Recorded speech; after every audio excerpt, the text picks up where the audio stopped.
So my name is Kaiser Abdullah. I am the director of the Mayor's Office of Muslim Engagement.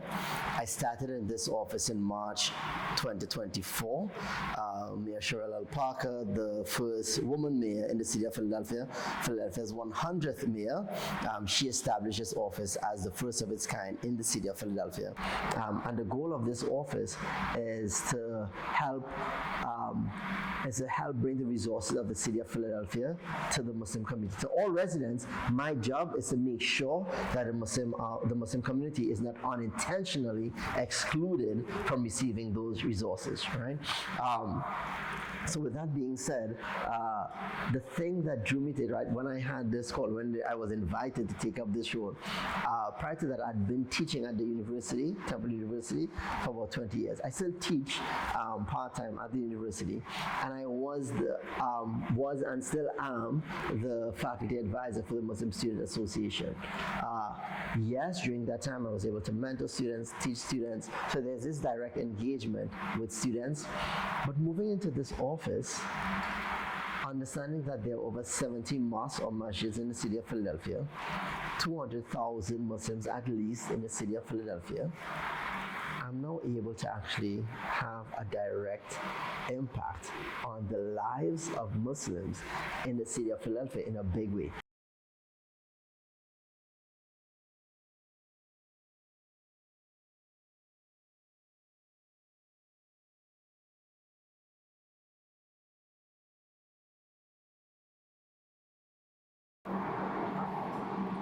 You know, the Muslim community here in Philadelphia is not a monolith, right? It's not monolithic. There are many different communities, many different ethnicities, many different approaches to how we engage Islam here in the city of Philadelphia. Nonetheless, without a doubt, there are global issues that have some level of impact on the Muslim community. The level of intensity might vary depending on the relationship of that segment of the community to that part of the world, right? So when you think of tensions, of global tensions, right? One of the first things that comes to mind is the atrocities that are happening in Gaza right now, right? That according to estimates from the Gaza Health Ministry, you have over 50,000 deaths that have occurred, right? And Philadelphia has a very large Palestinian American population. So that means that we actually have residents here in Philadelphia who have family members who have been killed or displaced, right? One of the things that I attempt to do when it comes to this is acknowledge where the limits of my work sit, and make sure that it's fully aligned with the mayor's focus. The mayor has said many times, right, that she's a mayor for all Philadelphians. So anything that's impacting any member of the Philadelphia community, the mayor is concerned about it as well. So one of the things that we look at is if there is a need for the Philadelphia Muslim community as it pertains to something that happens internationally. One thing that we may ask is what does that community need from my office right now, and how best can I support it, and do we have the resources to figure out how to support it.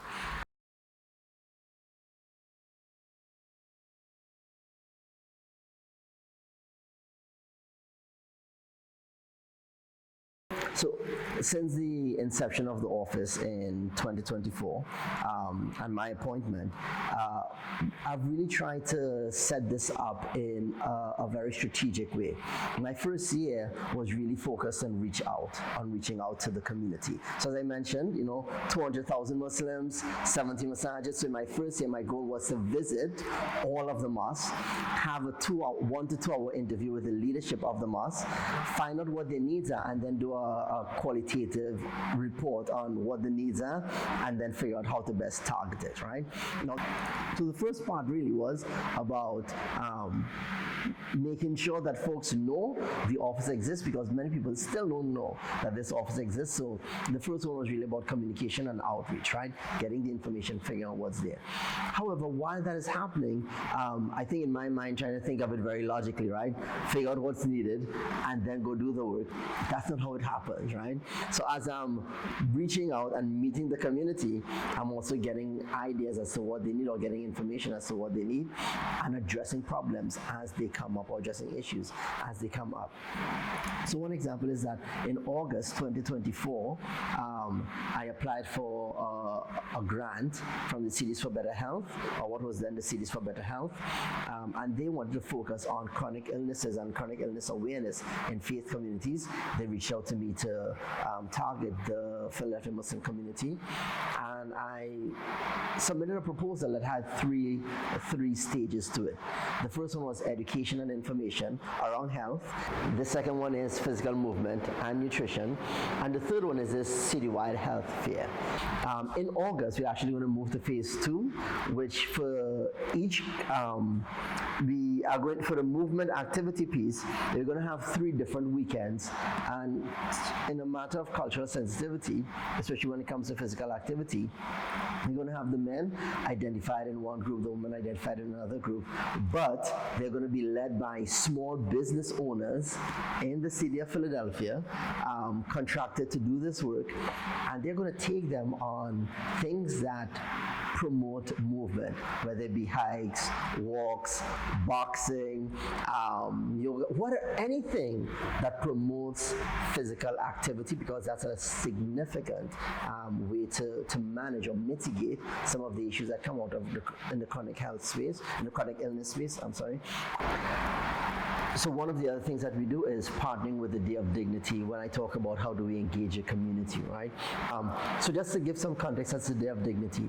The Day of Dignity by Islamic Relief looks to support hundreds of Philadelphians who are experiencing housing insecurity, with clothing for the winter, and health resources, whether it be vaccines or just how to access a healthcare provider. So it really focuses on the housing insecure population in the city. I want to add some more to this, right? And that ties directly to Mayor Parker's vision of a safer Philadelphia, right? Because health is directly tied to the safety in the community. Health is also directly tied to when we speak about a cleaner Philadelphia, health is also directly tied to that as well. In terms of Mayor Parker's economic access to all Philadelphians, one of the things that we started earlier this year was a workforce development series.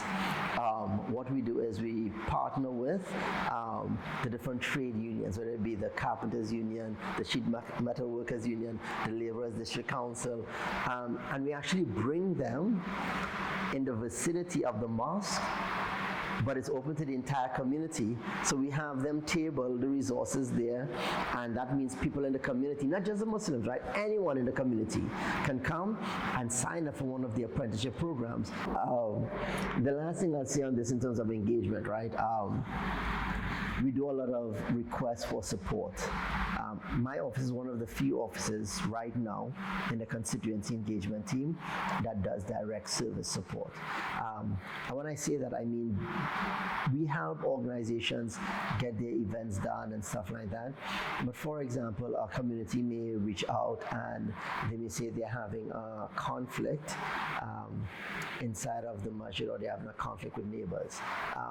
Really more because of my background as well. I'm a conflict practitioner by training and expertise, so I'm able to help the organizations figure out pathways to manage their conflict.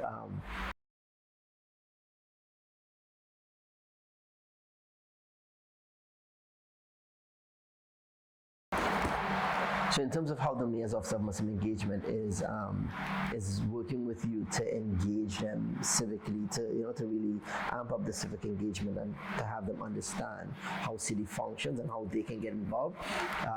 I mentioned previously the Mayor's Commission on Muslim Engagement, right? It's made up of a number of Philadelphians from across the city of Philadelphia. One committee on that is a youth committee, right?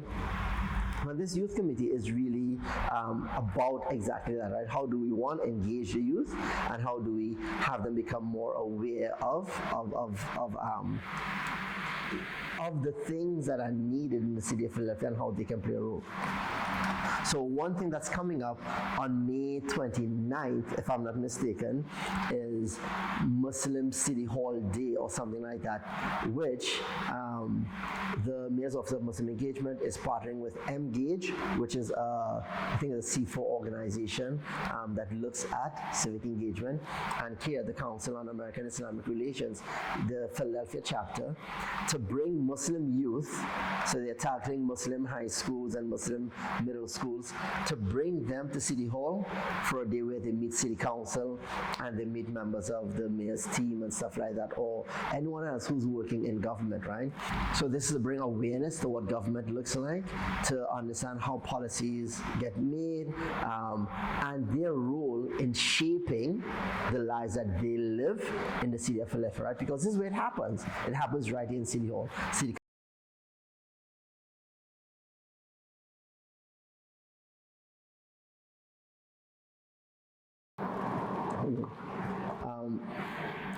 So success in 5 years, right? One thing that we haven't really spoken about is the interfaith work that I do from this office.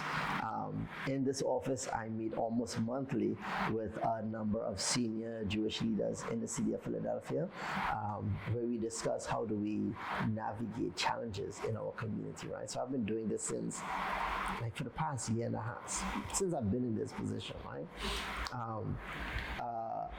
And I also am on the Mayor's Roundtable for Faith-Based Initiatives and Interfaith Affairs.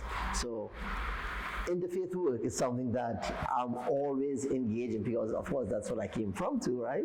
So I'm always engaged in interfaith work in this show. So success in the interfaith space from this office would be that when events are taking place that Muslims are not leading, that we are not forgotten, right? Whether it be our dietary needs or even the timing of the event, right? Faith collaboration over the next 5 years, that there is an intentional way in which we are, one, contributing to the interfaith engagement, because that doesn't always happen well, and that we are not added as an afterthought to interfaith spaces, right? Or just brought in as a Muslim voice, when everything else about the space is not really multi-faith, but it's really centered on one faith. And hey, we had a Muslim say something, right? Like real, true multi-faith engagement, and helping to lead the way on that, or chart the way on that.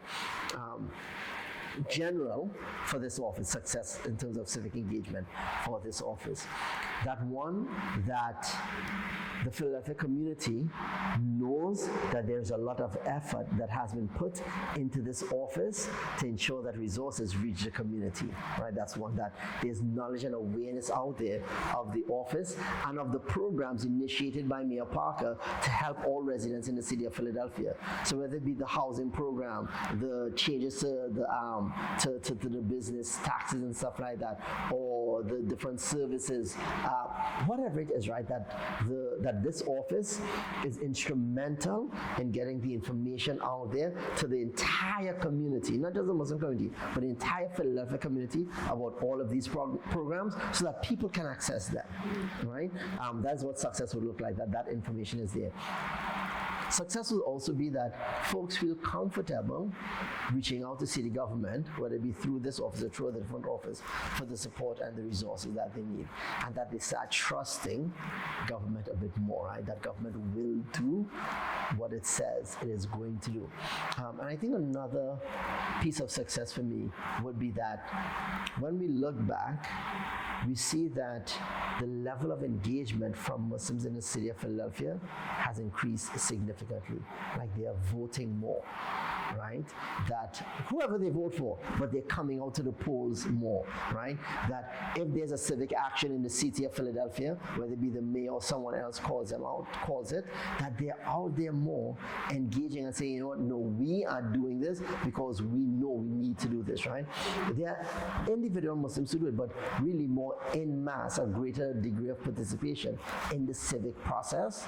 I think that would be real success for the Muslim community. So awareness and engagement and elevation of the work that is done, and of course resources, more resources being poured into the community. I think all of those things would be indicators of success based on the work of this office.